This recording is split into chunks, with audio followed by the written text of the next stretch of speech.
Hello friend, welcome back. In this video, I will discuss about course and development prerequisite. That means before starting this course, what you should know. You should know the basic PHP, basic object-oriented PHP fundamentals, basic HTML and CSS, and also basic Bootstrap.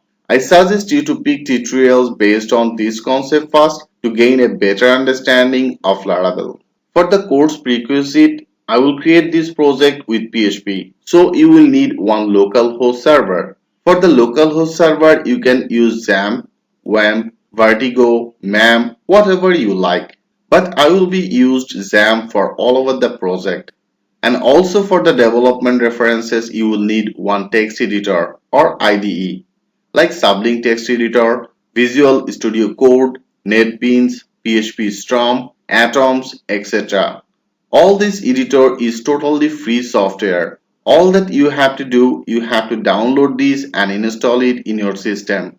I will be using Sublime Text Editor for this project.